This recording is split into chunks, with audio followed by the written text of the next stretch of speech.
What up, people? It's your boy Sherlock, and today we're back again for another video. Today we're going to be discussing the latest One Piece chapter, chapter 1061, titled Egghead, the Island of the Future. It was definitely a change up from the last few chapters we've had, and that was kind of fun. It was a very fun chapter to read. It kind of reminded me of the beginning of Punk Hazard, where there was just a bunch of weird and funny things happening. And it definitely did its job as an intro to an arc and getting me excited about where we're going in the future. But before we get started, you know I gotta remind y'all to smash that like button, sub to the channel, and turn on bells for notification to know when I live stream, to know when I post videos, so you can be a part of the community. We have a lot of fun over here, so don't miss out. But with that said, let's get into the video. Starting with the cover story, looking back, I think it should be very clear where this was going and how things were developing over the past few weeks. Once I saw Caesar Clown linking with the Vinsmokes, it was a pretty clear opportunity to me to link Vinsmokes with Caesar Clown with Vegapunk and kind of work with that connection that they all have due to their connection with Mads. I don't know how likely it is to happen this arc, but the connection of all of them would be kind of crazy, and we'd probably find out a lot. For one, I know they've all dabbled in lineage factor, and I think that's a pretty important thing in the One Piece world right now, in the future, and even in the past. I just think it'd be a really cool way to link all of these characters back into the story in a pretty significant way.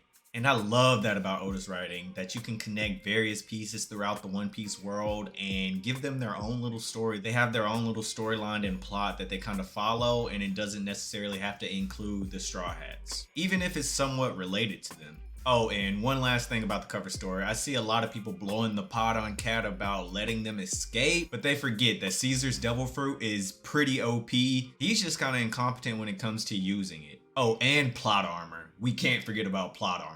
But on to the meat of the chapter. Like I feared last week, Oda's already separating the crew after I've been raving about the crew being back together for the first time in such a long time. I was enjoying the dynamics of everyone just vibing together again, but I guess we should have all known that that wasn't gonna last very long. He does make up for it later though.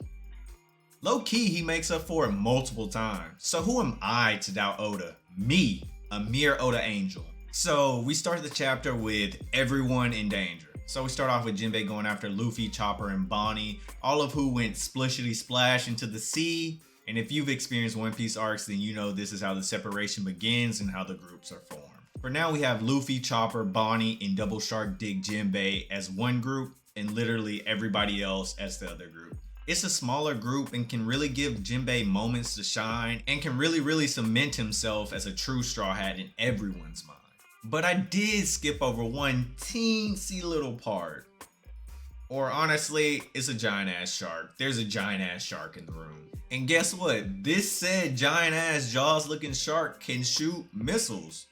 Possibly even honing missiles. So the Sunny ends up getting rocked. I love the panel after the Sunny gets hit. It shows a lot of emotion, and considering the Sunny only has one default emotion, which is to smile, I just think it's cool and funny and a little bit creepy that Oda keeps focusing on the figurehead of the Sunny. Lately, he's been really doing these panels where he's trying to emphasize that the Sunny is really a part of the crew and might be more living than not. Just like the Going Merry and its Club Ultramon. I mean, for some mysterious reason, he even put the Sunny as Frankie's wanted poster. And I haven't watched film Red, so I don't fully know, but there's also some sort of manifestation of the Sunny in that movie. And of course, as we all know, this is a movie that Oda was heavily involved in. So I think this is going to come up huge soon, similar to how the Going Merry came up so big following Enies Lobby. The Thousand Sunny is going to play a huge role in some events coming. You can bank on it. They're all so funny. And honestly, I don't think Oda misses on a single Bonnie panel throughout this chapter. They literally all hit. So after a mysterious Iron Giant looking robot shows up and destroys the shark, we transition to the G14 naval base where we catch up with Tashigi and the kids from Punk Hazard. We see that the kids have already gotten the medicine from Dr. Vegapunk and that they're no longer on Egghead Island. Strangely though, we don't see any kind of appearance from Smoker, leading me to think that he's on Egghead or that he's gonna be involved in SSG in some way or another. I'm really thinking his next reintroduction into the story is gonna be colder than Aokiji. And then we start to get to the parts of the chapter where I was saying that Oda kind of made up for separating the Straw Hats already. Yeah, this scene is one of those times. We get an introduction to the G-14 Commander, Vice Admiral Doll. And let me just tell you, Oda put his damn foot in this one. She better than a 3-year-old with sticky hands, a runny nose, and a missing tooth. Like, damn, the Lord hath blessed our eyes, boys and girls. I hope Oda's able to integrate her into the story going forward and give her a little bit of panel time. But transitioning from something that literally got me excited all over, we go into something that disappointed me quite a bit. We get introduced into more sword members as Yamato and Hibari, who I believe is a new character, begs another sword member named Prince Groose to help them come and rescue Koby from Beehive. This is Prince Groose's first introduction into the story, but he was actually introduced way back on a cover story in chapter 966. It was the one where Beige and his crew are on Dressrosa and Chiffons in the salon, and there's a Marine that comes looking for Beige. He's that guy. I absolutely love when Oda does things like this. It really makes One Piece feel like it's its own living, breathing world. But back to the disappointment that is Sword to me right now. It seems like each individual member has their own interests and they don't necessarily work together as one unit. They all kind of do their own thing and they're not obligated to help each other and necessarily be all buddy-buddy. I'm just disappointed that literally none of them seem like they're going to be important outside of Koby. The roster just looks very subpar right now. Sad to say, but they all give me bum vibes. Helmepa also mentions that they're very close to Egghead and that they want to go to Beehive, so this might lead us into where we go next into the story after Egghead. If Helmepa can link with Luffy and relay the message that Koby is captured by Blackbeard, then we might be going to Beehive next. But speaking of bum vibes, something that doesn't give me bum vibes is the next scene with Jewelry Bonnie. Here's yet another example of Oda making up for splitting up the crew. Again, Oda really doesn't miss with the Bonnie panels in this chapter. I mean, I really might have to make that an addition to my wall back here. In this scene, Bonnie also questions Luffy about his Gear 5 form, to which he answers that's just how he looks when he's feeling totally free. I mean, that could be a simple answer, but that could also imply that he can't access this power unless he's lost in the heat of battle and really feeling free.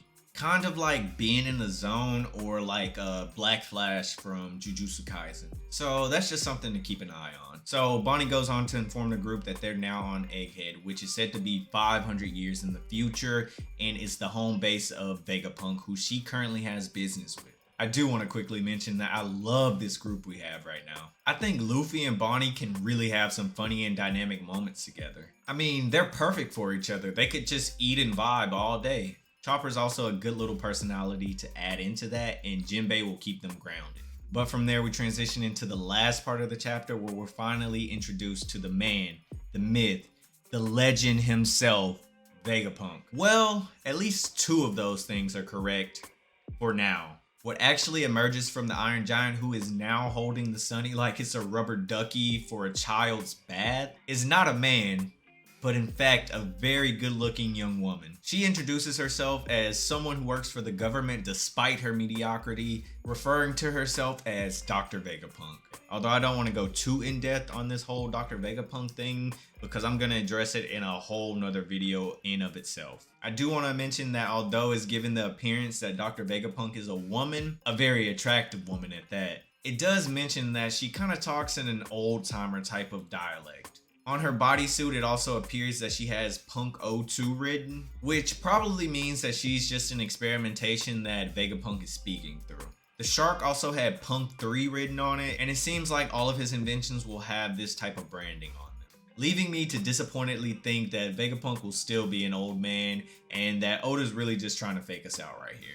But like I said, I'll address the Vegapunk topic in another video, so I'll wrap it up here. This chapter was a much different vibe than the last few, but I think it was a much needed chapter.